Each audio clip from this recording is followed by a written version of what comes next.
মুহাম্মদ সাল্লাল্লাহু আলাইহি ওয়াসাল্লাম এমন মানুষ ছিলেন যে তিনি একটা বাগানে ঢুকেছেন, একটা উট দৌড়ে তার কাছে চলে এসেছে, এসে গায়ের সাথে বুকের সাথে গাটা লাগিয়ে রেখেছে। নবী সাল্লাল্লাহু আলাইহি ওয়াসাল্লাম আদর করছেন, হাদিস স্পষ্ট সহিহ, নবীজি আদর করছেন এবং বলছেন, জানো উটটা আমাকে কি অভিযোগ করলো? উটটা আমাকে তার মালিকের বিরুদ্ধে অভিযোগ করলো, তার মালিক তাকে কষ্ট দেয়। এই উটটা পর্যন্ত, একটা অবলা প্রাণী পর্যন্ত আমাদের নবীকে আপন মনে করছেন, ছুটে চলে আসছেন, আমার কষ্ট হচ্ছে, আমাকে ধরেন। চিন্তা করতে পারেন? সুবহানাল্লাহ। নবী সাল্লাল্লাহু আলাইহি ওয়াসাল্লাম যখন মসজিদ নববী নির্মাণ করেছেন, ওখানে একটা খুঁটি ছিল, এটা অনেকে জানেন, খুঁটি ছিল। যখন মিম্বর এসেছে, তখন তিনি মিম্বরে দাঁড়িয়ে বয়ান করা, খুতবা দেওয়া শুরু করেছেন। তখন ওই যে খুঁটি, ওই খুঁটিটা থেকে কান্নার ডগডগ আওয়াজ শোনা যেত। ওই জড়বস্তু পর্যন্ত মুহাম্মদ সাল্লাল্লাহু আলাইহি ওয়াসাল্লামকে আপন মনে করতেন। মুসলিমদের যে কোনো সমস্যা তারা মুহাম্মদ সাল্লাল্লাহু আলাইহি ওয়াসাল্লামের কাছে যেতেন, বলতেন, তার সাধ্য মতো সেটা সলভ করে দিতেন। একবার নামাজে দাঁড়িয়েছেন মুহাম্মদ সাল্লাল্লাহু আলাইহি ওয়াসাল্লাম, একামত হয়েছে, একামত হওয়ার পরেও তিনি বাসায় চলে গেছেন। সাহাবীরা জিজ্ঞাসা করলেন, ব্যাপারটা কি? নবীজি বললেন, আমার কাছে কয়েকটা দিনার ছিল, ওগুলো দান সাদাকা করে দিয়ে তারপর এসেছে।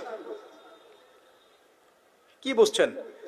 কিছু মানুষ এসেছে, জীর্ণ শীর্ণ, খাবার নাই, কাপড় নাই, নবীজিকে বলছেন, নবীজি সাল্লাল্লাহু আলাইহি ওয়াসাল্লাম, আমরা এই সমস্যায় আছি।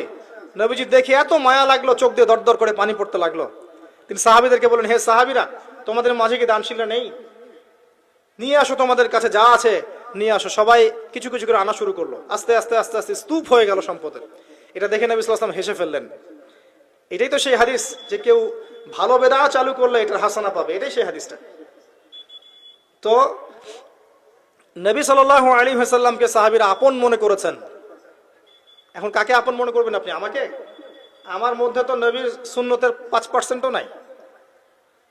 আপনাকে দেখে মনে হচ্ছে আমাকে যে আমি অনেক বড় স্কলার, মুফাসসির কোরআন অমুক তমুক।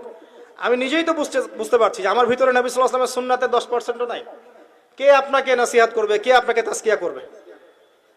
যারা এমন আল্লাহওয়ালা মানুষ, যারা এমন তাকওয়াওয়ালা মানুষ, নূরওয়ালা মানুষ, এই মানুষগুলোর কাছে গিয়ে পড়ে থাকেন, এই মানুষগুলোর কাছে গিয়ে সোহবতে গিয়ে পড়ে থাকেন, খুঁজে নেন এই মানুষগুলোকে, কোথায় আছে খুঁজে নেন। আমি জানি না কোথায় আছে, আমি নিজেও খুঁজছি, আর আমাদের খোঁজার দৃষ্টিভঙ্গিটা খুব সূক্ষ্ম। ওই যে ইমাম বুখারী দেখেছিলেন না, ওই যে ঘোড়াকে খাওয়াচ্ছেন প্রতারণা করে, হাদিস নিলেন না তার কাছ থেকে, আছে না? জানেন না আপনারা?